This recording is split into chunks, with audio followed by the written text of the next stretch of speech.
Քաղաք Երևան, Հայաստանի Հանրապետության մայրաքաղաքն ու խոշորագույն բնակավայրը, գտնվում է երկրի կենտրոնական մասում Հրազդան գետի երկու ափերին, հանդիսանում է երկրի վարչաքաղաքական տնտեսական կենտրոնը։ 2024 թվականի մարտահամարի տվյալների համաձայն Երևանում ապրում է 1.106.300 մարդ։ Երևանը որպես Էրեբունի ամրոց քաղաք հիմնադրել է Վանի թագավորության արքա Արգիշտի առաջինը մեր թվարկությունից առաջ 8-րդ դարում Էրեբունի անվամբ։ Բնակավայրի տարածքում հայտնաբերվել են ավելի հին քաղաքների և ավանների ավերակներ, ինչպիսին են Թեյշեբայնին, Շենգավիթը,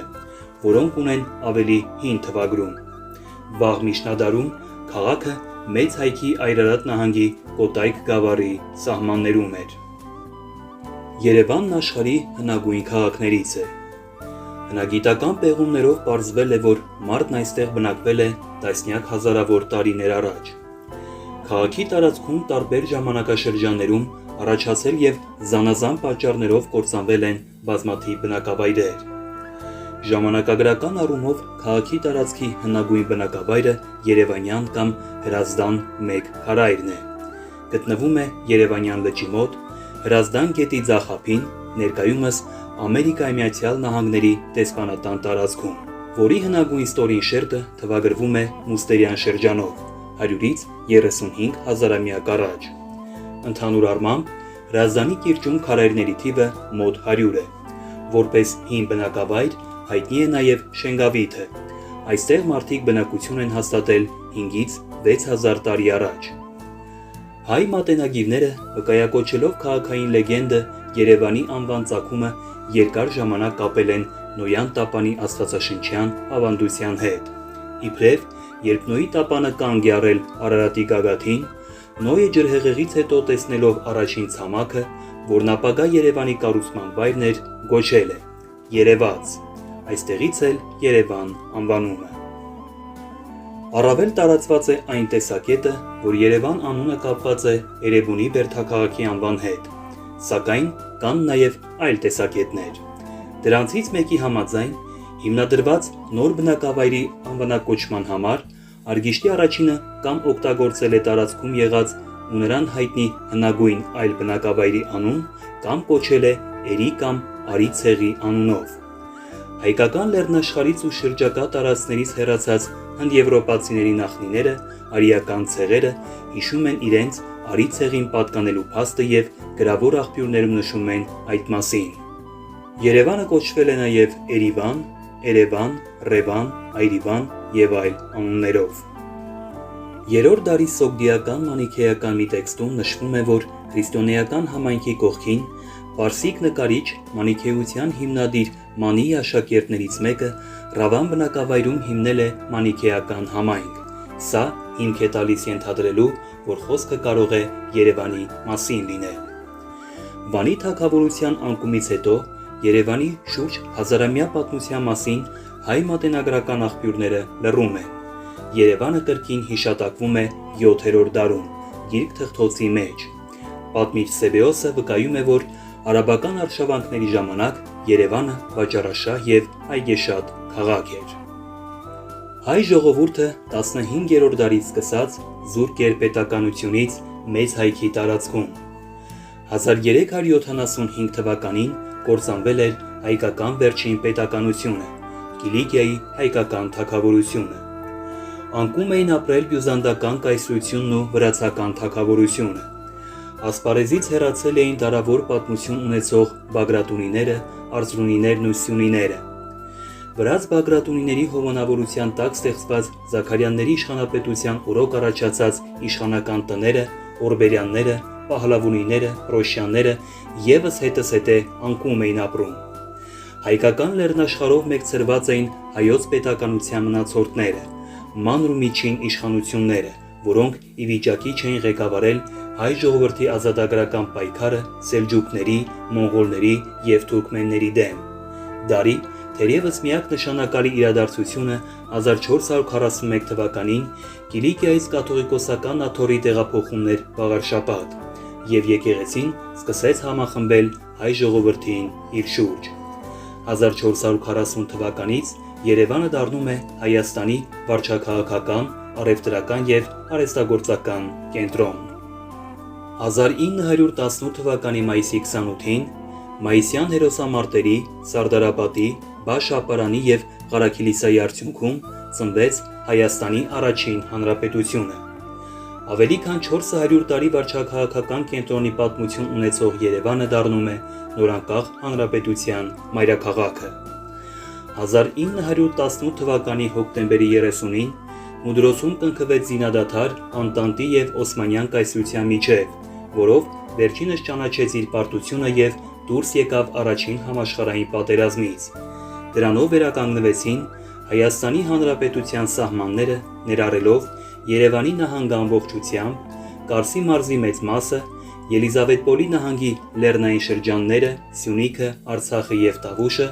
Թիֆլիսի նահանգի հայկական տարածքները, Ախալքալաքը և Լոռին։ Երևան են տեղափոխվում վարչաքաղաքական մարմինները, բացվում են հյուպատոսարաններ։ Երևանում բնակություն են հաստատում հարյուրավոր հայեր, ոչ միայն արևելյան, այլև արևմտյան Հայաստանից։ Նրանց մի մասը գաղթականներ էին։ 1919 թվականին բացվում է Երևանի պետական համալսարանը։ Բազմաթիվ սփյուռքահայեր իրենց պատրաստակամությունն են հայտնում ներդրումներ կատարել նորանկախ Հայաստանում, իսկ ոմանք կտակում են իրենց ունեցվածքը։ 1920 թվականին Մոսկվայում սկսվել էին հայ-ռուսական բանակցությունները։ Հոկտեմբերի կեսին թուրք-հայկական պատերազմի ժամանակ Երևանում սկսվեց բանակցությունների երկրորդ փուլը։ Հոկտեմբերի 28-ին ստորագրվեց հայ-ռուսական նախնական հաշտության պայմանագիրը, որի նախագծով Ռուսաստանը պետք է ստիպեր թուրքերին զորքը հետ քաշել մինչև 1914 թվականի սահմանը,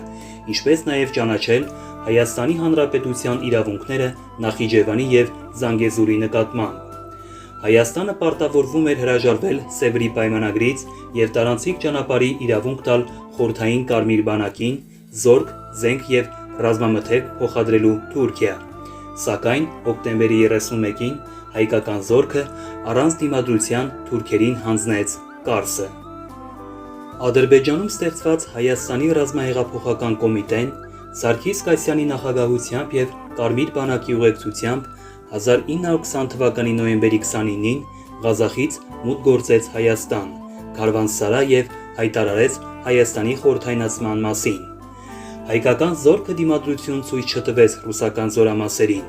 Դեկտեմբերի 2-ին Երևանում ստորագրվեց համաձայնագիր, որով Հայաստանը խորհրդայնացվեց։ Նույն օրը, սակայն, Ալեքսանդրապոլի պայմանագրով Ալեքսանդր Խատիսյանի գլխավորությամբ հայկական կողմը պաշտոնապես հրաժարվեց Սևրի պայմանագրից և Թուրքիային զիջեց Կարսի մարզը և Շիրակը։ Երևանը գտնվում է ծովի մակարդակից 850-ից մինչև 1300 մետր բարձրության վրա, Արաքսի վտակ Հրազդանի ափին, Արարատյան դաշտի հյուսիս-արևելյան մասում։ Երևանի կլիմային բնորոշ են տաք, չոր ամառներ և համեմատաբար կարճ, բայց ցուրտ ձմեռներ։ Գտնվում է երիտասարդ հրաբխային և նստվածքային ապարներից կազմված 7-ից 8 բալանոց սեյսմիկ և 4-րդ ժամային գոտիներում։ Առավելագույն երկարությունը հյուսիսից հարավ 19,7 կիլոմետր է, արևմուտքից արևելք 19,1 կիլոմետր։ Երևանը ժամանակին մտել է Այրարատ նահանգի Կոտայք գավառի մեջ։ Սահմանակից է Հայաստանի Արագածոտնի, Կոտայքի, Արարատի և Արմավիրի մարզերին։ Քաղաքն ունի ամֆիթատրոնի տեսք, ներքևում քաղաքի կենտրոնն է, իսկ թաղամասերը բարձրանում են լանջերն ի վեր։ Ամենացածր կետերը հարավում են Շենգավիթ և Մալաթիա-Սեբաստիա համայնքներում։ Ամենաբարձր տեղադրություն ունեն Ավան և Նոր Նորք համայնքները։ Հանրապետության հրապարակը գտնվում է ծովի մակարդակից ուղիղ 1000 մետր բարձրության վրա։ Երևանը, ինչպես և ամբողջ Հայաստանը, գտնվում է Գրինվիչի միջօրեականից արևելք, 4-րդ ժամային գոտում։ Դա նշանակում է, որ երբ Երևանում ժամը 12:00 է կեսօր, ապա Լոնդոնում առավոտյան 8:00 է, Սիդնեյում երեկոյան 19:00, իսկ Լոս Անջելեսում կեսգիշեր է 01:00։ Մինչև 2011 թվականը Հայաստանն անցնում էր ամառային և ձմեռային ժամային հերթափոխի։ Մարտի վերջին կիրակի օրը ժամացույցի սլաքները 1 ժամ առաջ էին տրվում, իսկ հոկտեմբերի վերջին կիրակի օրը ձմեռային ժամանակը վերականգնվում էր ժամացույցի սլաքները 1 ժամ հետ տալով։ 2012 թվականից Երևանի ժամանակը դարձել է անփոփոխ Հայաստանի համապատասխան օրենքի փոփոխությամբ։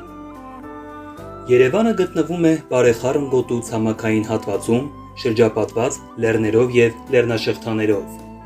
Երևանի առջև Արարատ լեռան տեսարանն է, իսկ հյուսիսում Վերեխոյանում Արագածը։ Այսպիսով Երևանը թուրքական սահմանից հեռու է ընդամենը 25 կիլոմետր։ Արևելքում գեղամալեռներն են, Սևանա լիճը։ Քաղաքից արևմուտք և հարավ սփռված է ընդարձակ Արարատյան դաշտը։ Դարեր շարունակ Երևանի կլիման եղել է անապատա կիսաանապատային բնույթի։ Տարեկան տեղումների քանակը սակավ, շոգ և չոր ամառներով, ցուրտ և չոր ձմեռներով։ Ջրային հիմնական աղբյուրը լեռնային գետերն էին։ Դրանց շնորհիվ Արարատյան դաշտի բնակչությունը ստեղծել էր այգիներ և ցանքատարածություններ, վերակենդանացնելով այդ տարածքները։ Ամենուրեք առկային լքված քարային տարածքներ, որտեղ բազմացել էին օձերը, սարդերը, կարիճները, շատ էին փշածածկ տարածքները։ Վերջին դարի ընթացքում իրավիճակը փոխվում է։ Ավելի կանոնավոր ոռոգման համակարգը թույլ է տալիս ընդլայնել կանաչ տարածքները, հիմնել մայրաքաղաքին վայել այգիներ և պուրակներ։ Մշակվում և բարեկարգվում են հողային տարածքների և վերածվում այլ տիպի կուլտուր ոռոգելի։ Երևանի մերձակայքում հիմնվում են լճակներ, որտեղ զբաղվում են ձկնաբուծությամբ։ Քաղաքին նոր շուք են տալիս բուսաբանական և կենդանաբանական այգիները։ Կանաչապատվում են նաև բակային տարածքները, տնկվում են հիմնականում բարդի և կաղնի, ինչպես նաև պտղատու ծառեր։ Երևան են բերվում եղևնիներ և սոճիներ։ Ծառատեսակներ են բերվում նաև արտասահմանից, դրանցից է օրինակ ռուսական չերյոմուխա ծառը, որի անունով էլ կոչվել է Աջափնյակ համայնքի մի մասը։ Բազմազան է դարձել կենդանական աշխարհը։ Քաղաքային կյանքին սովոր բազմապիսի թռչուններ են հայտնվել մայրաքաղաք Երևանում։ Երևանի կենտրոնով հոսում է Հրազդան գետը, իր սելավաբեր և տարանցիկ գետար, ջրվեժ, ողջաբերդ, մուշաղբյուր վտակներով։ Ներկայումս դրանք վերցվել են արհեստական հուների մեջ և սելավներից և հեղեղումներից վնասազերծվել։ Կառուցվել են Երևանյան լճի, Հաղթանակ զբոսայգու և այլ ջրամբարներ։ Երևանում կան նաև այլ արհեստական կամ բնական լճակներ, որոնց մի մասը սնվում է ստորգետնյա արտեզյան ջրերից։ Ջրաֆիկացված է ամբողջ քաղաքը։ Աշխարհի շատ եզակի քաղաքներ են, որ ունեն այդպիսի մաքուր խմելու ջուր։ Գառնու և ապարանի բարձունքներից խողովակներով Երևան հասնող ջուրը օգտագործվում է ոռոգման, ինչպես նաև քաղաքի շատրվանների, արհեստական լճակների համար։ Երևանում կարելի է հանդիպել եզակի երևույթի։ Գրեթե ամեն բակում կան քաղցրահամ մաքուր ջրով ցայտաղբյուրներ։ Դրանք կարելի է համարել նաև քանդակագործության նմուշներ։ Երևանը ժամանակի ընթացքում ընդարձակվել և ներառել է Նորքը 1830 թվականից,